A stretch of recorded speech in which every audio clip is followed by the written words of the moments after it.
यार जो सत्याग्रह में होता है, सत्याग्रही से आप ये पूछो आप क्या कर रहे हो, तो वो क्या जवाब दे सकता है? यही जवाब दे सकता है कि आपने देख लिया हम कहाँ हैं, क्या कर रहे हैं। आप लोग ये भी पूछते हैं कि आप भड़का रहे हैं, नौजवानों को भड़का रहे हैं, हिंसा की तरफ बढ़ा रहे हैं। तो यहाँ किसको हिंसा दिखी, यहाँ किसको भड़कावा दिखा? हमने कहा हम नौजवानों का समर्थन करते हैं, लेकिन हमने उनसे निवेदन किया, उनसे अपील करी कि वो हिंसा का सहारा ना लें।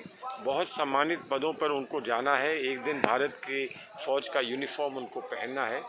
ऐसे लोगों से आग्रह है कि वो हिंसा का सहारा ना लें, इसलिए कि उनको तो शांति की सुरक्षा करनी है।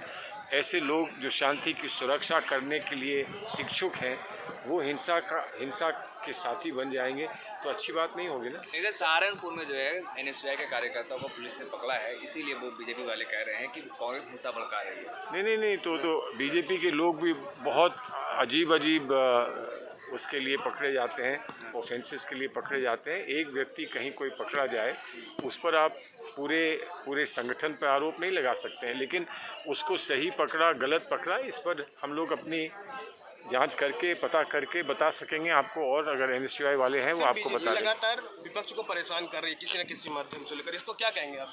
बीजेपी परेशान है, इसलिए हमें परेशान कर रही है। युवाओं ने खुला ऐलान कर दिया है। एक साथ फिर तीनों सेनाओं के साथ सुबह बैठक की और प्रेस कॉन्फ्रेंस भी करने जा रहे हैं। बैठक तीनों सेनाओं के साथ करने की आवश्यकता नहीं थी, इन नौजवानों के साथ करने की आवश्यकता थी जो इतने उत्तेजित हो गए हैं। उनसे बात करनी चाहिए ना, विपक्ष से बात करनी चाहिए। उन लोगों से क्या बात कर रहे हैं जिन्होंने इसको अपना पहले ही से इस पर अपनी स्टैंप लगा चुके हैं। जी, सालों से हम भर्ती का इंतजार कर रहे थे, अब हम गन्ना बेचने जा रहे हैं। मैं आपसे कहना चाहती हूँ कि आपका दर्द हम समझते हैं, पूरा देश समझ रहा है, पूरा देश देख रहा है, लेकिन आप ये मत भूलो कि ये देश आपका है, इस देश की संपत्ति आपकी है, इसे सुरक्षित रखना आपका कर्तव्य है।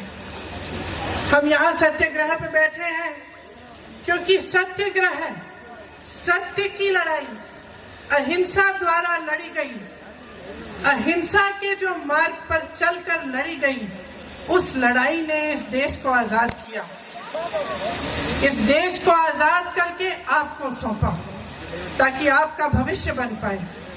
तो मैं आपसे आग्रह करती हूँ कि परिस्थितियों को समझिए, आपके आसपास क्या हो रहा है, सरकार कैसे चल रही है, देश में क्या हो रहा है, उसको गहराई से समझिए। जो किसान के आंदोलन थे क्यों किए गए, किसान क्यों जागे, क्यों सड़क पर आए? क्योंकि वो समझे कि खून पसीना वो बहाएं, मेहनत वो करें, लेकिन उस मेहनत की कमाई किसी और को दी जा रही थी। ये सरकार उनके लिए नहीं चल रही थी। इसी तरह से मैं आपसे आग्रह करती हूँ कि समझिए, ये सरकार आपके लिए नहीं चल रही है।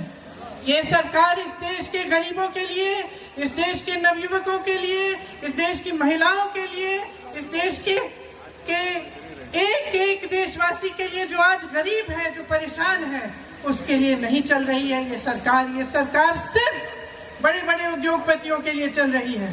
और ये जितनी भी स्कीमें हैं जो बार बार आप पे थोपी जाती हैं, ये सोच समझ के किया जा रहा है। ये बात सही नहीं है साथियों कि बगैर सोचे समझे किया जा रहा है। ये सोच समझ के इसलिए किया जा रहा है क्योंकि इस सरकार का सिर्फ एक मकसद है, सत्ता में रहना, सिर्फ एक मकसद है, और उस मकसद को निभाने के लिए कुछ भी कर डालेंगे। उस मकसद को निभाने के लिए वो जो बड़े बड़े सरकारी उद्योग थे, वो इन्होंने अपने उद्योगपति मित्रों को क्यों बेचे?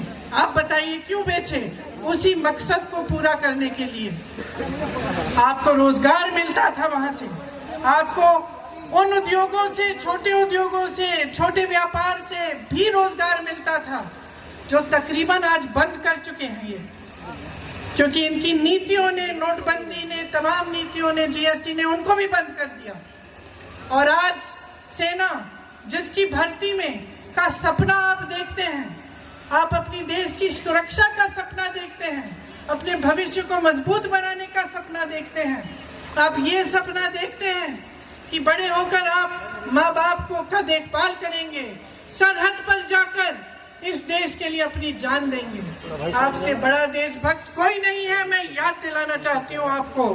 और मैं आपको कहना चाहती हूँ कि जो नकली राष्ट्रवादी हैं और जो नकली देशभक्त हैं, आंख खोलकर उनको पहचानिए। आपके संघर्ष में पूरा देश आपके साथ है, पूरी कांग्रेस पार्टी आपके साथ है।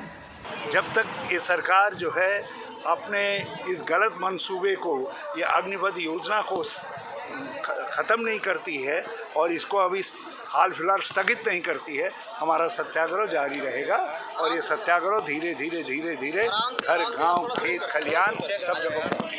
सर, आज इसके बाद अगर जंतर मंतर पर आंदोलन उसके बाद क्या अगली रणनीति है कांग्रेस पार्टी की? देखिए, हम समझते हैं कि इनको सद्बुद्धि आएगी। यदि सद्बुद्धि नहीं आएगी तो एक ये सत्याग्रह एक निरंतर परंपरा के रूप में चलता रहेगा और ये लड़ाई जो है सत्याग्रह की चलती रहेगी। और इसमें मुझे पूरा विश्वास है कि धीरे धीरे समाज के सारे वर्ग इस सत्याग्रह के मूवमेंट में आएंगे। सर, कांग्रेस मतलब बीजेपी पार्टी लगातार कांग्रेस पे आरोप लगा रही है, आप लोग भड़का रहे हैं, तो ऐसा कुछ कहेंगे क्या इसको लेकर?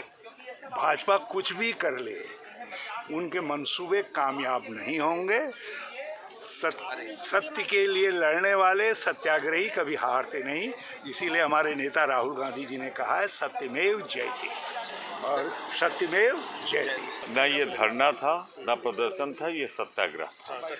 और नौजवानों के भविष्य को अग्निपथ के नाम पर जिससे बर्बाद करना की कोशिश हो रही है, उसके खिलाफ कांग्रेस ने अपना समर्थन दिया है।